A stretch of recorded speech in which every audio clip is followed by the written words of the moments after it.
Phrasal verbs or group verbs are the most important parts in English language, and we are often confused with this very matter.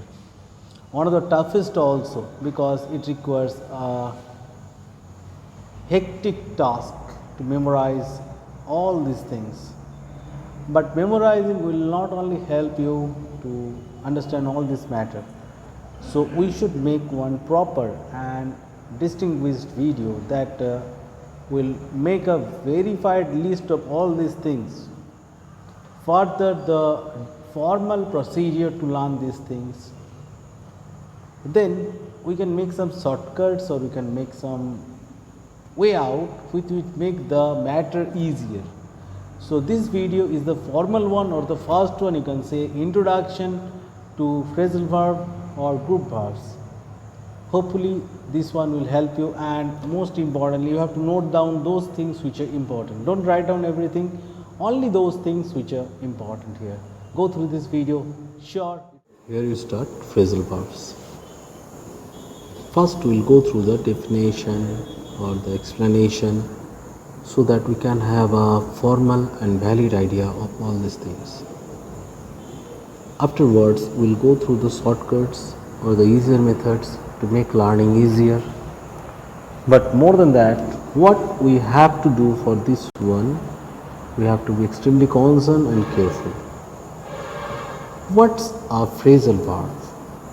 A phrasal verb is a verb followed by a preposition or an adverb.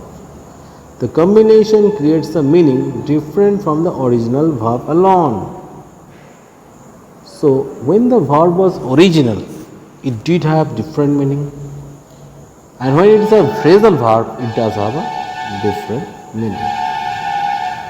So the definition, we should have a look again. A phrasal verb is a verb followed by a preposition or an adverb. Followed by a preposition or an adverb. So this much should be the easier format for definition. Phrasal verbs are part of a large group of verbs called multi-part or multi-word verbs. The preposition or adverb that follow the verb is sometimes called particle. Phrasal verbs and other multi-word verbs are an important part of the English language. However, they are mainly used in spoken English and informal text.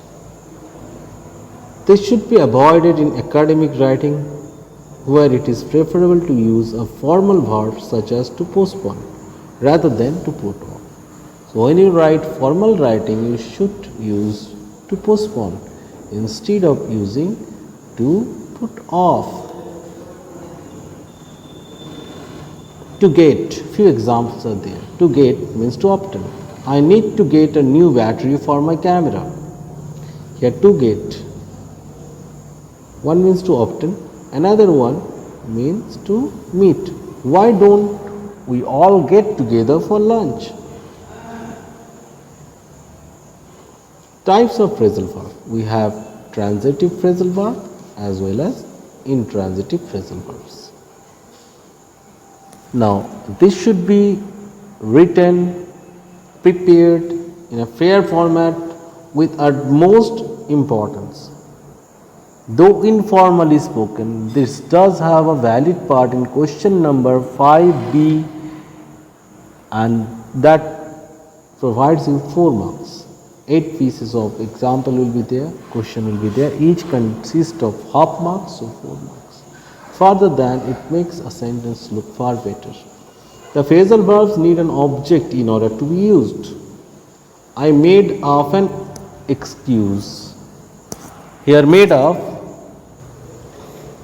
now this need object, so I made up an excuse. So excuse is object here, and made of, this is the phrasal verb here. There is transitive phrasal verbs. You can separate some of the transitive phrasal verbs. It means you can place the object between the verb and the particle. I looked the word up. Instead of writing looked up, what they have done, What is done here? The object is added here. This is the object and this is the particle, and here you can see the verb. Here you can see the verb. So that also you can do. However, some verbs can be separated and the object must be placed after the particle. I will look into the matter. We cannot write, we will look the matter into. We cannot write like that. So it will be this one only. Look into, we cannot divide that one. Some phrasal verbs can take an object either between the verb and particle or after the particle. I picked up the book. I picked the book up. So you can see this is the particle, this is the verb, this is the particle, this is the verb, and this is the object.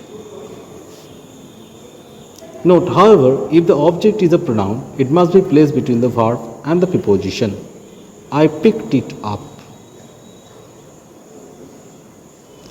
Intransitive phrasal verb, unlike the transitive one, these verbs don't have an object. Keep it in mind, these verbs will not have any object.